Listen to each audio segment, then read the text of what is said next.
السلام علیکم دوستان عزیز. یک بچه دزد میشه، دزدی میکنه، بعد مادرش در زندان میاد نصیحت کنی. بعد بچه طرف بچهش میگه که زبان تبرور رو بچه کنی. زبانش میره، زبانش چه میگذه، میگه بچه وقتش ده مرا باید نصیحت میکردی. برای ما آدمایی که خداوند این داده است، باید که در این وقتش در این دنیا باید به شما برسونیم.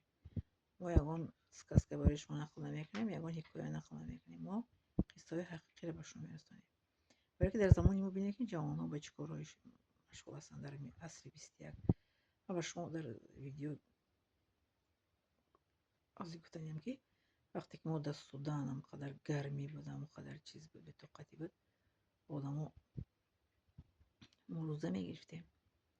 شهوت آدما را هم میتید، همه جا هم میتید. در مورد خوابگاه زنهای شوهردار بودن به طاقت میشتم و میفتیم که روزه بگیریم. میفتیم پیغمبر هم گفته که کسی از شما میتواند که اویله برپا کند، زن گیرد، شوهر کند. کسی که نمیتونه روزه گیرد. دیگه روزه آدم نفس شهوانی حیوانیش آرام میکنه. لیکن از در روسیه آمده جوانو در زینو میکنن و برای عروساشون وقتی که زن گرفتگی نیستن میان زینو میکنن. برای عروسی که میرن اویله برپا میکنن، برای اونها تحفه چی مرگوار میبرن. ما در تایستان بودم همین ماه اکتبر تا نوامبر 2025 درباره همین چیز توی پرسیدم. بسیار توی میگم همیشه که بچه های رسه میان کسلی بیزی به رسه با هم روش میرن، عروس هم بعد تحفه میکنن.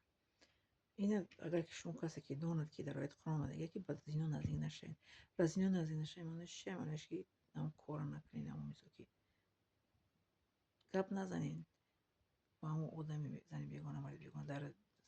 در مسئله عربی است که همه چی از همین سرشوی، همه کاری بد از سلام است. سلام است و ابتسام است و کلام است، بعد آخری بعد اوسش کاری شیطان.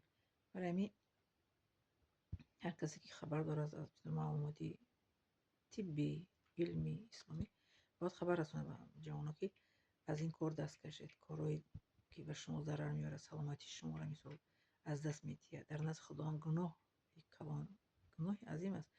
گفتگی است که زیناکار زن، زیناکار مرد، زیناکار گفتگی جزاشون نمیتیم گفتگی. لیکن جزا که داده نمیشه. از این یگان دولت عالم زنی زیناکار مرد زیناکار جزا نمیتیه. ابد خداوند چه به غضب نمیگیره؟ جزا که داده که نمیشه. بیماری که تابه نشونده. بله در یگان کشوری عالم عزیز زنی زیناکار مرد زیناکار سنگ نمیزنن، جزا نمیدن. لیکن به بیماری خداوند غضب نمیگیره. شد که بیماری که تابه نشونده ویچ سپید میگه که غضب خدا که بیاد، میگن که صدا نداره بر سر انسان که بزنه دوا ندارد. بعد اینو فکر میکنن که این دولت اسلامی نیستش، کسی اینا رو سانسور نمیکنه، میکنن کارشونه. لیکن بعد کسال که میشوند درد گرفتار میشن تا بعد نشوند. او بعد بیماری بیماری نیست که یک بار آدم مثال کنه از بین برد. تا دوام 5-10 سال درون آدم خورده بعد آدم به میافتونه، بعد آدم از بین میره. بله میگه که در آیت قرآن که نمیدانید بپرسید آن کسانی که میدانند. تماشا کنید در یوتیوب. در یوتیوب هست آدمایی که میفهمونن مثل که نزدیک نشید به زینو نماز بخونید. میگن که روزه بگیرید. نماز خواندن انسان از فحش فاحش دور میکند، از گناه کردن. برای که وقتی ما نماز میخونیم به خداوند دعا میکنیم، میگه خداوند ما را از راه بد نگاه بدار، خداوند ما را هدایت کن، خداوند ما را از تهمت ها نگاهان خداوند نگاه بدار.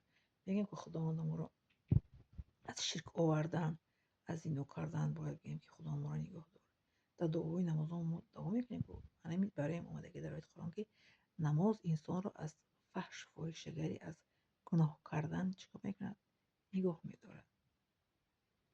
شیطان آدم نماز خوان میگه وقتی که سجده میکنه انسان کو شیطان میگه میگه که اوی آدم بسیار آدمی بد است پیش خداوند سجده کرد. برای که شیطان در نزد خداوند سجده کرده نیست. که در سوره البقره اومده که شیطان میگه که من در پیش بنده تو میگه حضرت آدم میگه سجده که میگه که نه این تو میگه ای خاک آفریدی من آتش آفریدی من ایره به قوت است میگه من در پیش سجده میکنم.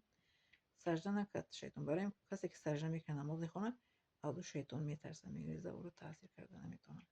میگه با همراه من نیست قدیم دوستی هم نمیکنه. یفت من بیزورم، من مفتی روی بیزورم برادر شما میگه آدم نماز خواهی دوستی نمیکنه. برای نمازمون رو باید بخونیم، از خدا طلب کنیم که خدا ما رو از گناه و از کارهای بد ایمین دارد. خب لایک 23 تا پلیلیست فراموش نکنید. دارم شما